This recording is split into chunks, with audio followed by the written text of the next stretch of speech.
is Drifter, and in tonight's video I'm going to be reading. I received an unsettling email from the Future Me website, part 3. Who am I, and what have I done? I have to talk about some things at the end of this video, so if you've been with me for a while, please stick around to that as to, where I've been and whatnot. But if you're brand new, and also if you're here for, back for another video, without further ado, let's get started. What if you woke up one day thinking everything was the same, only to discover it wasn't? Like the lamp on your nightstand being 2 shades darker, or a different color entirely. The lingering smell of detergent on your clothes being ever so slightly off. Another brand, a different blend of chemicals. What if your own house felt strange, foreign, while places you'd never visited felt oddly familiar? If you're new here, you should probably go back to the start. If you're semi-informed but missed the events of Jeff's barbecue, be sure to check him out. Now, back to what happened on Saturday. I was standing on top of a roof.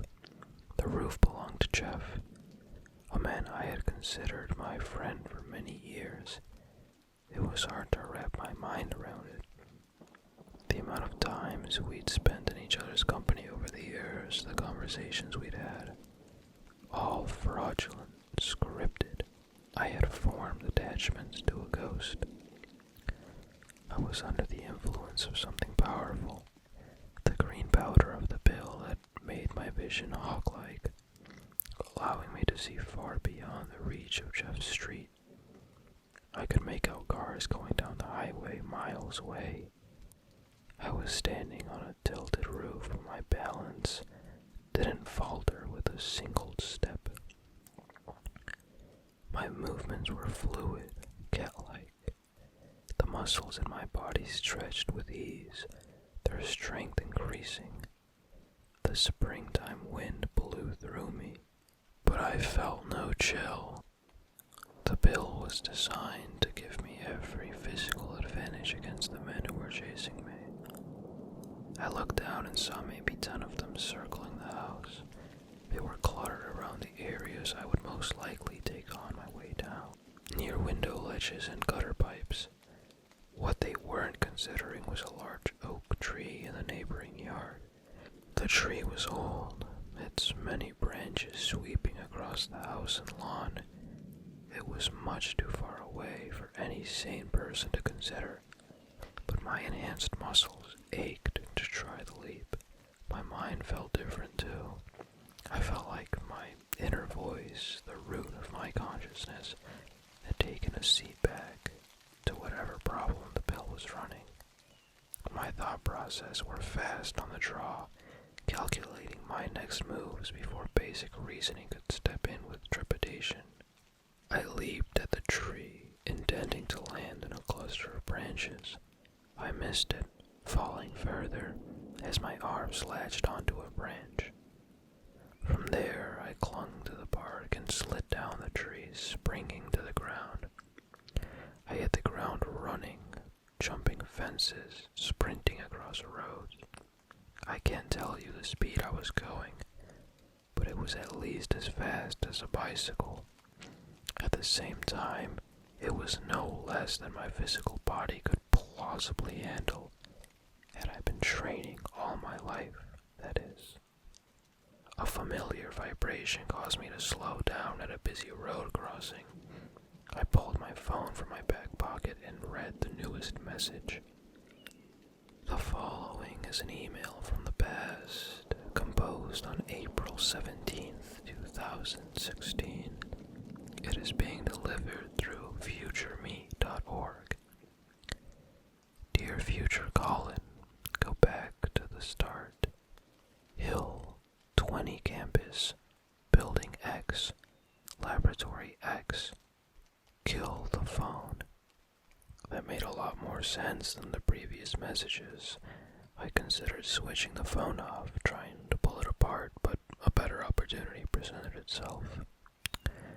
A guy stood with his back to me, waiting for the streetlight to turn green. The main pocket of his backpack gaped open, the zipper either broken or carelessly overlooked. I walked by as the light turned green, slipping my phone into the bag. I hoped it wouldn't put the guy into any danger. I only needed to misdirect my pursuers. The next thing I did was find an ATM and take out as much cash as my withdrawal limit allowed. It was more than enough for a ride to the next town over, which was where the college campus was located. I found a cab on a popular shopping street nearby. The driver didn't comment on the color of my eyes or really even look at me. The trip was largely uneventful. I didn't know much about the college the email had directed me to, only that several of my coworkers had gone there. The driver dropped me off and I stalled near the security booth. What would I say? I decided to go with an honest approach, telling the sleepy security guard that I had an appointment in Building X, Laboratory X. The guard let me through without even questioning it. I entered the campus grounds and immediately felt sick. Remember what I asked you at the beginning of this post? How would you feel if everything in your life was the same but ever so slightly off? Ever so damn questionable. Imagine that, amplified by an unknown drug that heightened every sense, including cognitive ability. My mind was exploding with fragments of experience, worries and fears, hopes and dreams, memories flooding, but without any visuals or sounds. Deja without the vu, a feeling so exasperating it made me groan with frustration. Was I simply going insane? There weren't many people around. Weekend classes had probably ended early. I walked up to the deserted path to Building X, the soles of my shoes digging into familiar grooves and cracks on the pavement. I entered the building, climbing the stairs to the third floor.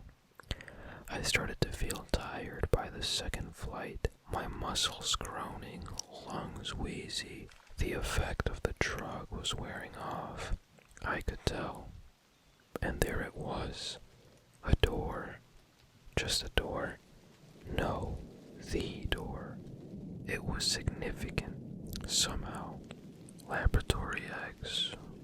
There would be desks with sinks in there. I imagined bright lamps. Some shelves with equipment. I knew what I would see before I entered, though I had no idea how that was possible. A creeping dread sunk my stomach as I pushed the door open. The lab was empty, though someone had thrown all 3 windows open, allowing a wicked draft to circulate the room. My skin goosebumped as my eyes searched for answers. A folder, a thick file of papers, all wrapped up in a rubber band, lay on top of the main desk. The one I imagined the professor stood behind. I walked up to it, hands shaking as I ran my fingers over the worn leather cover. There was a label pasted in the middle of the file. The human weapon, notes, and findings. I opened the folder, my unsteady hand spilling 3 photographs onto the desk. My mouth went dry when I picked up the first one. It was taken outside, in what looked like a rural area. There were shanty lodgings in the background with tall grass weeds on the ground. Sunstrokes blared down onto a clearing. There was a young man at the center of the photograph. He was splayed out over a rock, naked, stick-thin, and foaming at the mouth. His head rolled back, village somewhere in the desert. There were dozens of emaciated men and women in tribal attire. They stood in a semicircle around 3 bodies on the ground. The 3 shapes in the dirt looked barely human. They were contorted into pretzel poses with limbs longer than any human anatomy could or should allow. Their eyes were gouged, drying blood running down their foreheads, dripping to the ground. A green tint radiated from their skin. The photograph was bad enough, but my mind produced sound effects to go with it. I couldn't understand how it was possible, whether it was some weird quirk from the bill, or if it was something being brought up from the depths of my memory. The pretzel people from the photograph groaned and cried inside my head. Why was I imagining this? The last photo made me stagger back in revulsion. My stomach lurched, trying to throw up a breakfast long since digested. Stomach juice burnt into the back of my throat as I clasped my hand over my mouth, tears welling in my eyes. The picture depicted a mortuary with at least 4 graying corpses in the frame.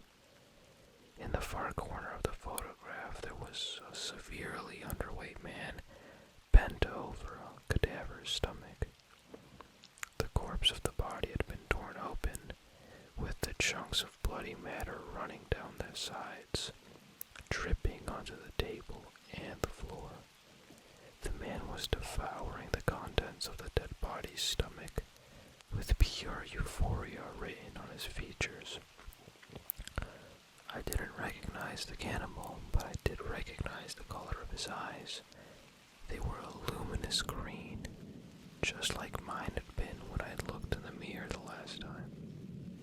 Like the moans from the previous picture, this one came to life in my mind.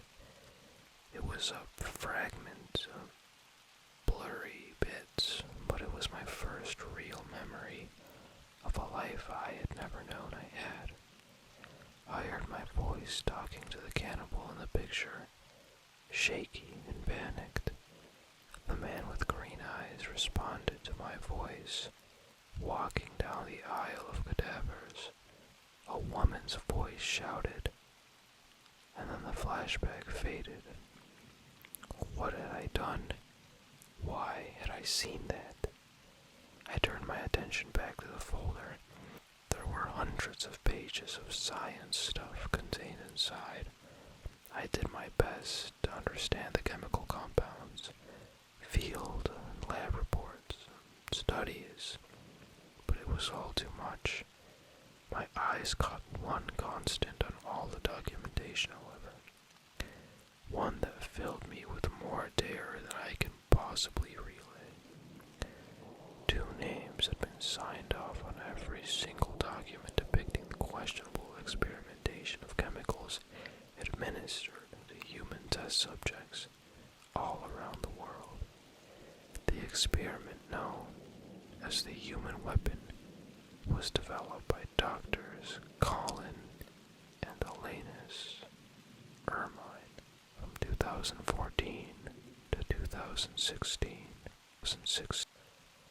That was part 3 of I received an unsettling email from the Future Me website. Who am I and what have I done? Firstly, I'd like to thank all of you who made it this far. If you're asleep or not asleep, I hope that you found it relaxing and enjoyed this story.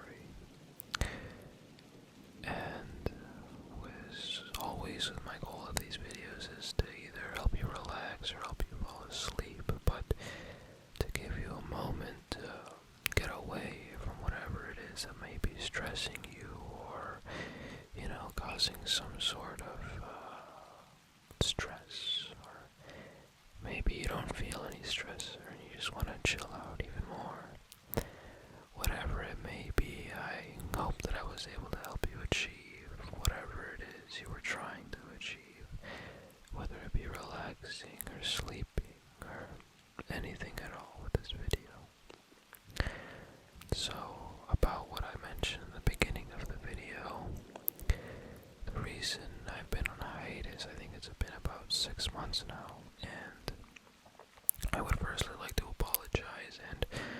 say that I'm getting better at maintaining a schedule. I think my biggest issue was time management, and with transitioning from, a lot of you may not know this, and with transitioning from high school to being a freshman in college, it was really stressful, and finals and trying to maintain a decent grade point average in order to get more scholarships and just a lot of stuff, pretty much.